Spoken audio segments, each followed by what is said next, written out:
if you're trying to figure out when Social Security and disability benefits are going to be paid for February 2024, I have the exact dates for you. I'm going to tell you when these payments are going to hit your bank account. And then I have 4 other things to cover.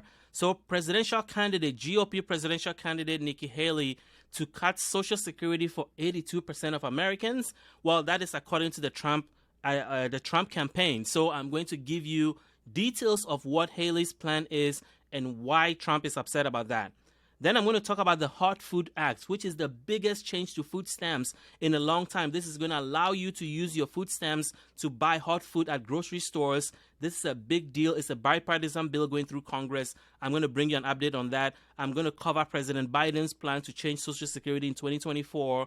And I'm going to talk about Social Security and taxes. Tax season is coming, so you need to understand how your Social Security or disability benefits are going to be taxed, if at all. So then, please stay till the end. I have a special surprise. Just like I did the last video, I have a special surprise for those who stay till the end, so you don't want to miss that. So let's jump right to it. So the first round of Social Security benefits payments are coming. As you may be aware, it is based on when your birth date falls and a specific Wednesday of the month. So if your birthday falls on the 1st to the 10th, you get your benefits on the second Wednesday of the month. If your birthday falls between the 11th and the 20th, your Social Security benefits are paid on the third Wednesday of the month. And if your birthday falls between the 21st and the 31st, your Social Security and SSDI benefits will come on the fourth Wednesday. For SSI benefits, you should have received your benefits on the 1st because they usually come on the 1st of the month unless it's a holiday or a weekend. And then for those of you who live outside the United States, you receive both Social Security and SSI. Your state pays for your Medicare premium, or you file for Social Security before 1997, your benefits are paid on the 3rd. So what does that look like in terms of the actual dates when these benefits are paid? Well, if your birthday falls between the 1st and the 10th, your Social Security benefits are paid on February the 14th. If your birthday falls on the 11th to the 20th, your benefits will be paid on February the 21st. And if your birthday falls between the 21st and the 31st, your benefits will be paid on February the 28th. For SSI, as I mentioned, so supplemental security income, your benefits were paid on the 1st, which is a Thursday. So Thursday, February 1st, you should have received your payments. If you did not get your benefits, stay tuned. I'm going to tell you how you can find out what happened. For those of you who live outside the United States, you receive both SSI and Social Security. Your state pays for your Medicare premiums, and you file for Social Security before 1997. Your benefits were paid on Friday, February the 2nd. Again, if you did not receive your benefit as scheduled, please let me know. I will walk you through what exactly you need to do. But here it is. There are 3 reasons why your Social Security benefits or disability benefits will not come in. The first one is technology issue. Maybe there's a delay with the wire payments from Social Security Administration to your bank, or there's a delay in your bank processing the payment. So the prudent thing, what Social Security Administration advises, is that you wait 3 business days from your due date before calling the Social Security Administration. Now, if you waited 3 business days and nothing happens, then there are a couple of reasons why. It may be that you have a Social Security overpayment issues, meaning that Social Security Administration has determined that you were paid more benefits than you deserve. So they are withholding your benefits, and they're going to use it to pay back what you owe. Or your benefits may have been canceled because you violated a Social Security regulation or rule. For whatever it is, you can find out by calling the Social Security Administration at 1-800-772-1213, or you can go to a local Social Security office, or you can log in online. If you've created a My Social Security account, you can check online and see the exact reason why your benefits have not come in. So, if you like what you hear so far, please hit the like button so that this video will reach more people. That is how our video goes, reaches a lot of people who need to hear this message. And if you are new to this channel, please consider subscribing. We really appreciate the support. So let's talk about Nikki Haley. So the Trump campaign released a video, actually an ad, which says that Nikki Haley plans to cut Social Security for 82% of the American public. So, is this true? Well, PolitiFact looked at the issue because obviously this is a big charge, and Nikki Haley and her team are screaming about this. They're like, this is not true. That's not what we said. So PolitiFact looks at it, and so we got a full detail of the facts, and we want to bring it to you. So let's review what Nikki Haley actually says.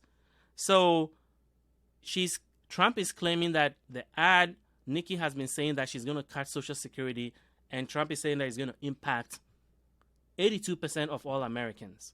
Is that true, though? Well, the Trump ad claims that Nikki Haley's plan is going to do that.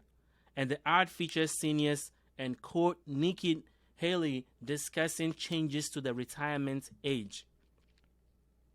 Well, this needs to be put in context. I'm just reporting the facts, so please do not attack me in the comments. I'm just bringing you the facts. Haley mentioned that she wants to change the Social Security rules for younger Americans, not current retirees or those who are near retirement. What does that mean? Well, that is not what Trump is saying. And PolitiFact is saying that Trump is exaggerating what Nikki Haley really means. So is there any truth to that? Well, I pulled up the CNN article that Trump was referring to in his campaign ad.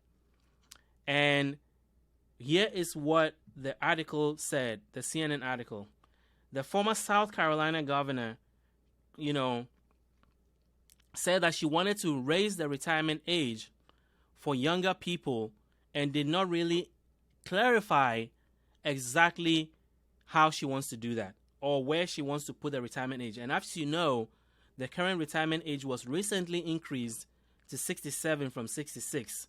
So whenever you talk about increasing the retirement age, a lot of seniors get very upset or nervous or anxious because they've just been through another increase in the retirement age.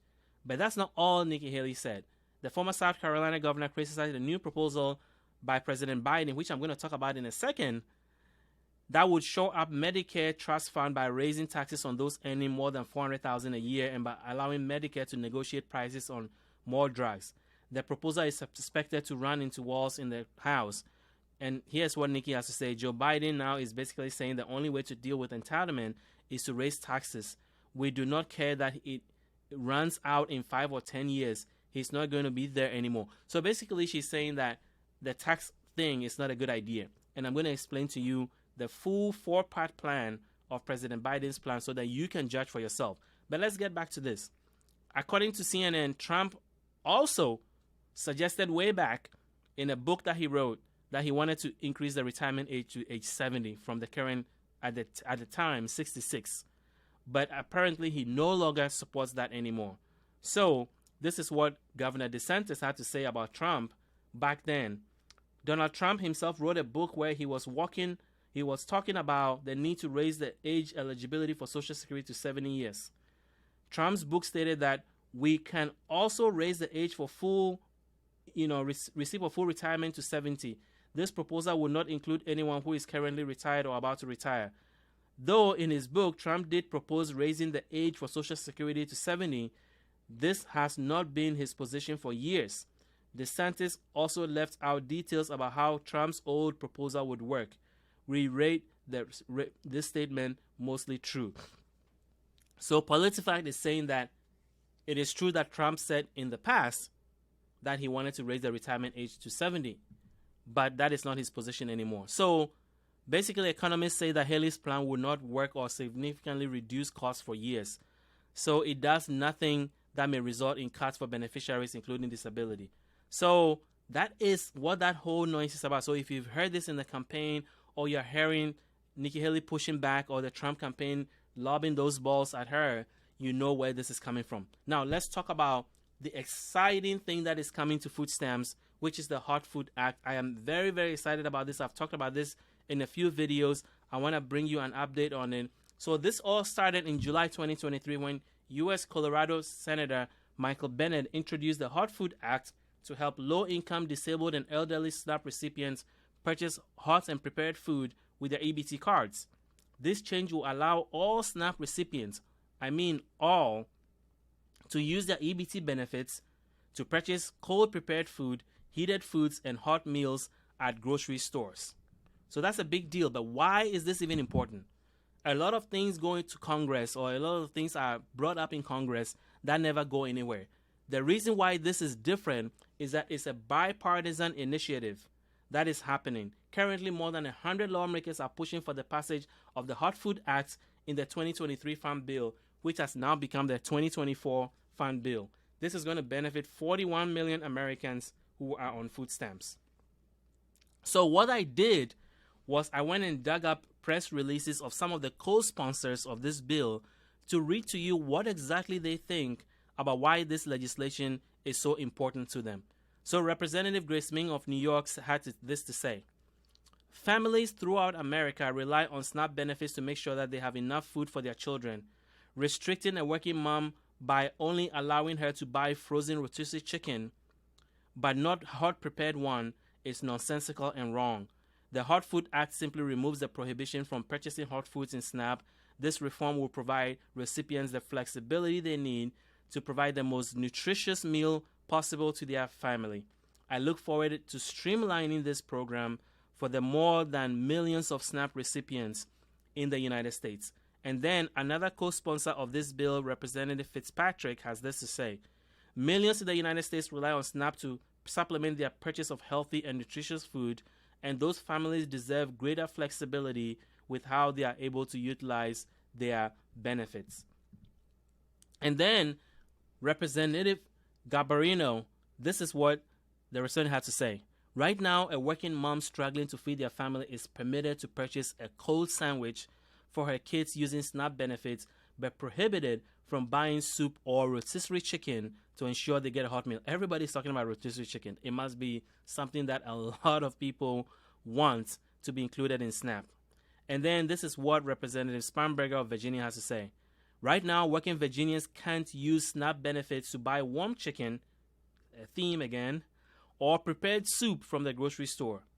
This means a single mom on her way from home or on her way home from work cannot swing by the store and pick up rotisserie chicken using SNAP dollars. That is the favorite word that they like to use. But this is serious. This is something that's going to help a lot of people on SNAP benefits get access to hot food.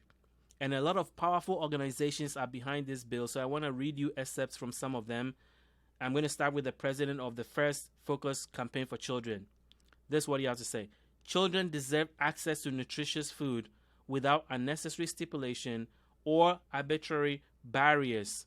Allowing SNAP recipients to purchase hot food allows parents who may be working multiple jobs or experiencing housing insecurity to still provide hot and nutritious meal that their children need. And then we have another from the Feeding America, which is one of the largest food banks in the country. Feeding America supports the Hot Food Act, which will give people the option to use their SNAP benefits to purchase hot and prepared food. This important change will provide additional flexibility for families, seniors, and people with disability to choose the food at the grocery store that best meets their dietary needs. And then finally, the president and CEO of City Harvest in New York, this is what they have to say. Regardless of income, all families should be allowed to use their grocery budget to access the food they need and want in a desirable and usable form. With so many families struggling to find time to prepare meals or navigate limited kitchen space, the Hot Food in SNAP Act will help more of our New York City neighbors put dinner on their tables and will make food assistance more equitable. Now, you may be wondering, why is this such a big deal? Well, until recently, or even now, right now as we speak, you can use your food stamps benefit to buy only fruits and vegetables, meat, poultry and fish, dairy products, bread and cereal, other snacks, other foods such as snack foods and non-alcoholic beverages, and seeds and plants which produce food for the household to eat. There are a whole host of things you cannot use the SNAP benefit to buy. You already know this. Beer, wine, liquor, cigarettes, tobacco, vitamins, medicines, supplements, live animals except shellfish that is removed from the water and animals slaughtered prior to pickup from the store, Any known foods such as pet food you cannot use, cleaning supplies, paper products, other supplies for the household, hygiene items, cosmetics, they're all banned from using your SNAP benefits. Included in the things that you cannot use your SNAP benefit to buy is food that are hot at the point of sale. Why they included this is to make sure that you are buying food to go buy nutritious food that you can cook at home or you can prepare at home. They don't want you to buy food that is easy access that may not be nutritious. That was the reasoning behind it. But what that ended up doing was hurting people who have limited space, kitchen space. They don't have access to kitchen, elderly, disabled people, and there's a lot of hot food in grocery stores that are not necessarily fast food or unhealthy food. So this rule is unfair, and that is why Congress, a lot of bipartisan effort is going on to try to repeal it.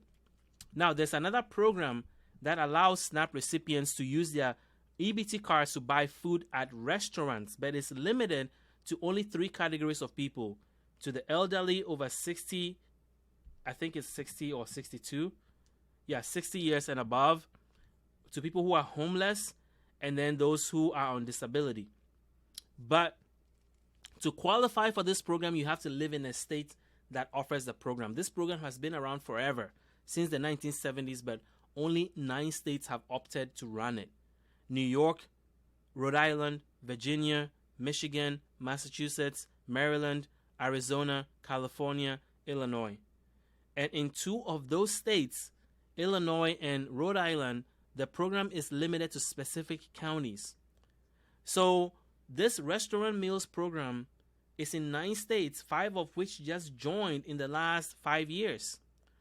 So pretty much, it's a very limited program in a limited number of states, and you have to be one of the 3 categories of people or a spouse to have access to this, and you have to be approved to do it. So, and not all restaurants accept the program, even in states where it's been authorized.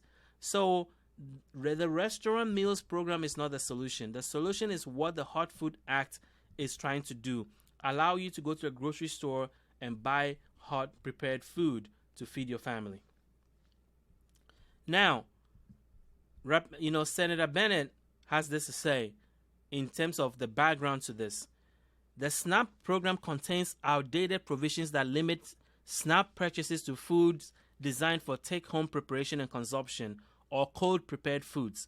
The Bipartisan Hot Food Act would remove this prohibition by allowing to use SNAP benefits to purchase hot food such as rotisserie chicken, hot sandwiches, and soup.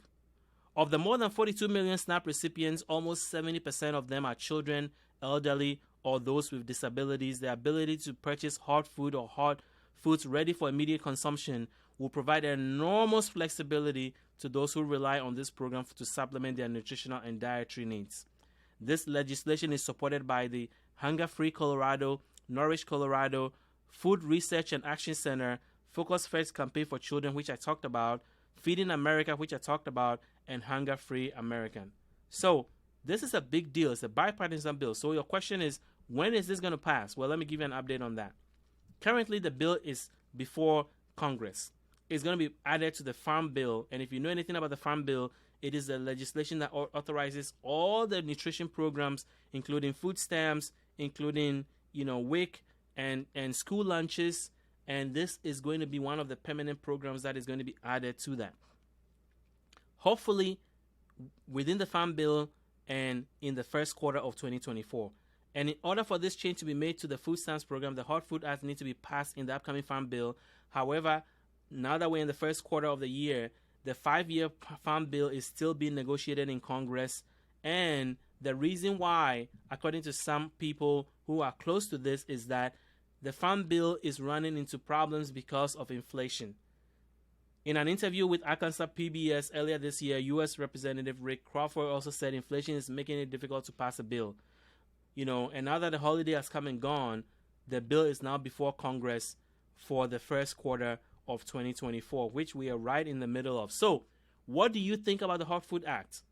Would it help you If you will, you should comment below and let me know, because when these things are before Congress, everybody who cares about it needs to be making noise about it and commenting and sharing your opinion, because that is how Congress, the people who work for the congressmen and the senators, when they are doing their research about how certain bills are being received in the public, your comments are very critical to putting your voice out there so that they understand how important this is to you. So comment below and let me know what you think about the Hard Food Act.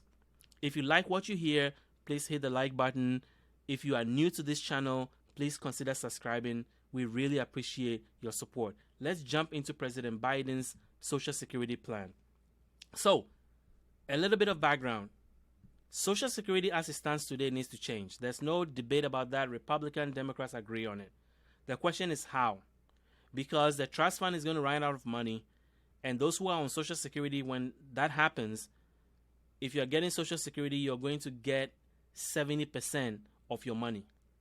So there is a bipartisan concern and agreement that something has to be done. Republicans are going to put forward their plan. They've done so already.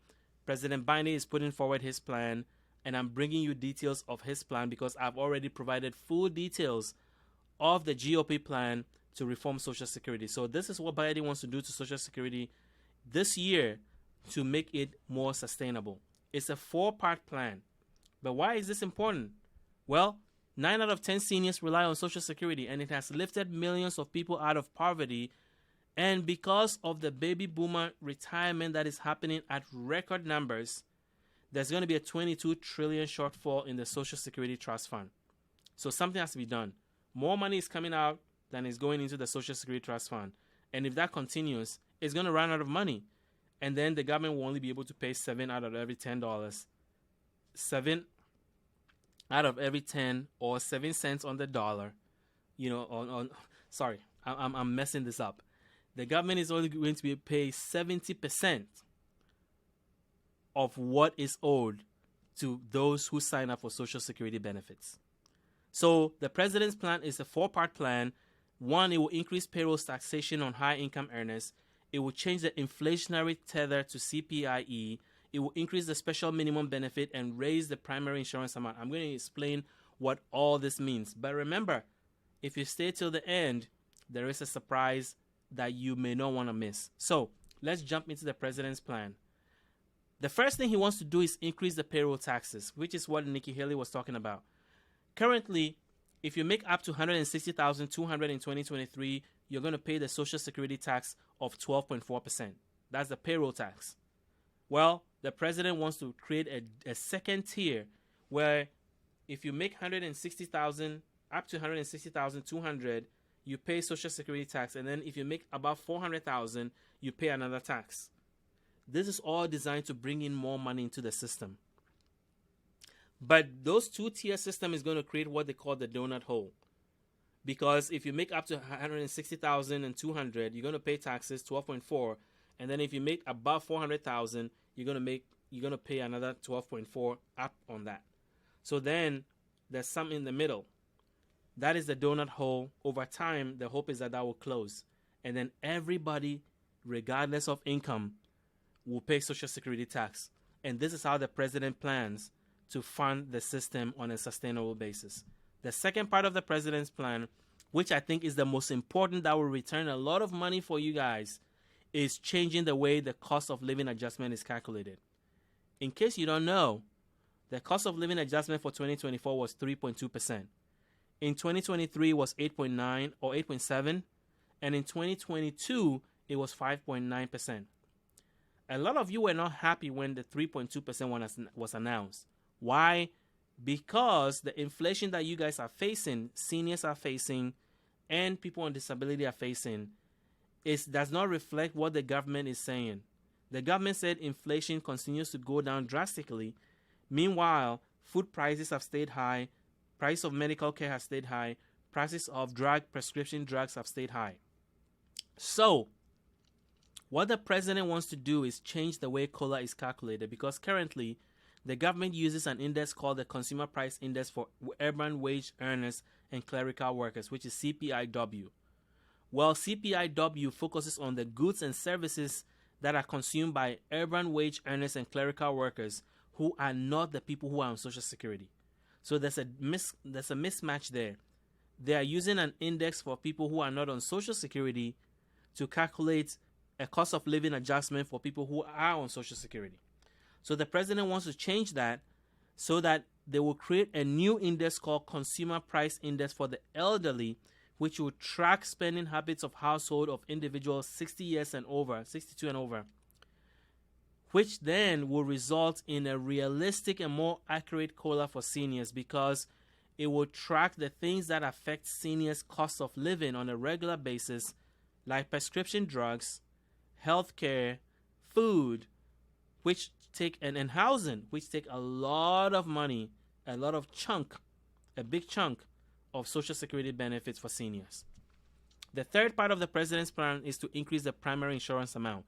This is going to affect people, the special minimum amount. These are going to affect people who receive the minimum Social Security benefits.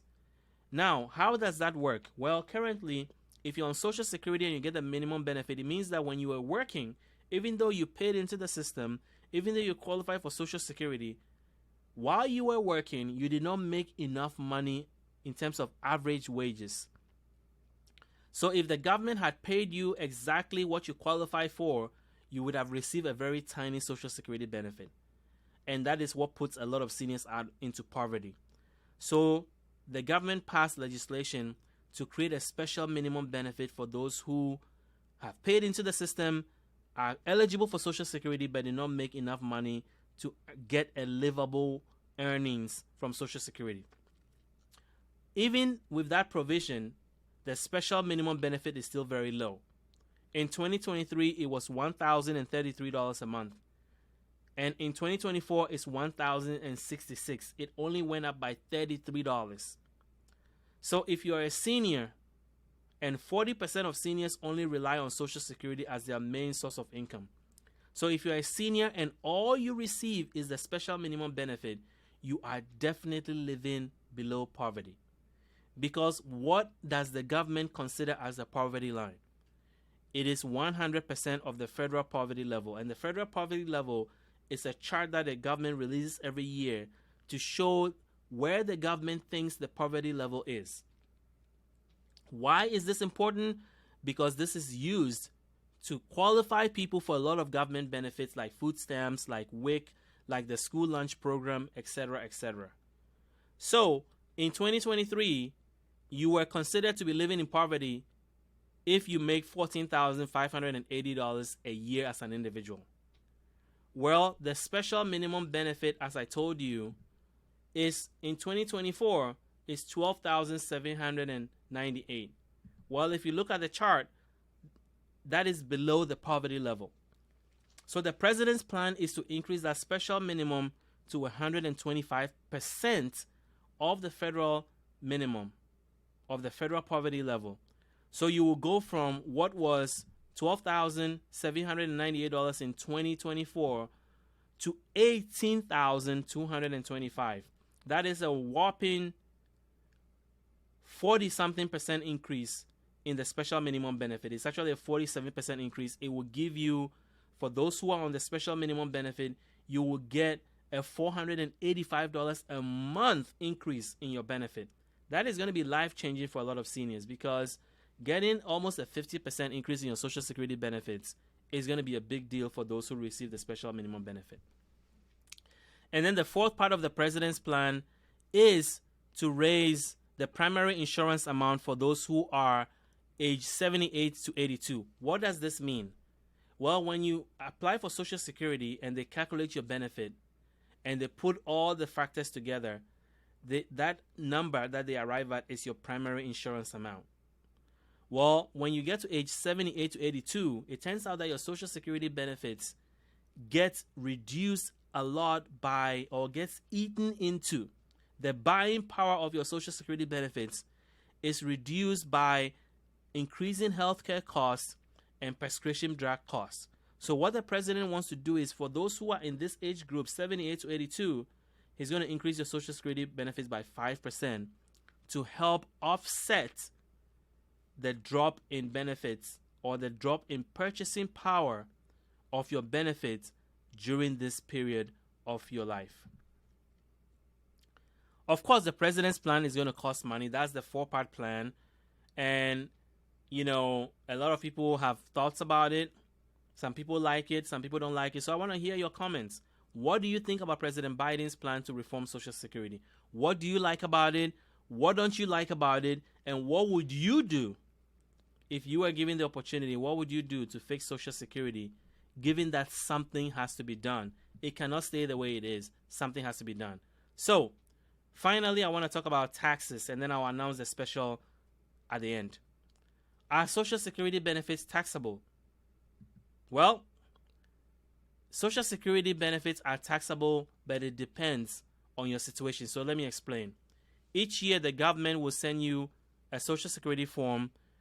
It is crucial that you pay attention to it, because if you've received a cost of living adjustment, you don't know if that tripped you over into the category where your Social Security benefit may be subject to taxes.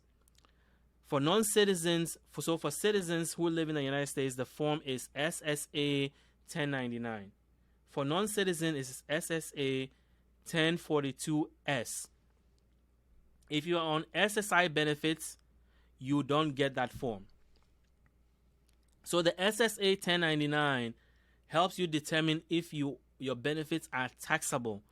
If your Social Security benefits are your sole income, then you may not have to pay taxes or file a tax return. However, if you have additional income coming in from other sources, then that Form 1099 will help you figure out whether you are eligible to be taxed. These forms are mailed or available through Social Security website in January. So you can go there right now that it's February, to find out or download your form SSA 1099. If you lose or misplace your form, you can request a replacement online for U.S. residents, or contact the Federal Benefits Unit if you are living abroad. That is the benefits unit attached to the U.S. Embassy in the country where you're living. Now, tax consideration for SSI. These forms are mailed or available through Social Security. And as I said, for those of you who are on SSI, you do not have to do anything if that's all you get in income. To find out if the amount of SSI or Social Security benefits received in 2023, check the SSA letter mailed to you in January 2024. If you only receive SSI and need assistance, contact the SSA directly, as these payments are not taxed and hence not included in SSA 1099. So, that is all I want to tell you today. And here is the special draw. If you watched all the way to this end, congratulations. Well, you can enter to receive this $15 Target gift card. We're going to pick one lucky winner from the people who give the correct answer to the question, and the winner will be announced next week when I present an updated Social Security video. Every week I make this updated video to update you on what's going on with Social Security and disability benefits, and also provide you an update on Social Security payments. So this week's draw is answering this question: what is the largest state in America by area? So which state is the largest by land size? Comment below with your answer, and all the people who get it right will be entered into a draw for this $15 Target gift card, and it will be announced next week when I present the next video. So, if you like what you heard today, click the like button. If you are new to this channel, please consider subscribing. We really appreciate your support. And if you have any questions at all about anything that I covered, hit us in the comment section below. Until I see you next time, thank you for watching.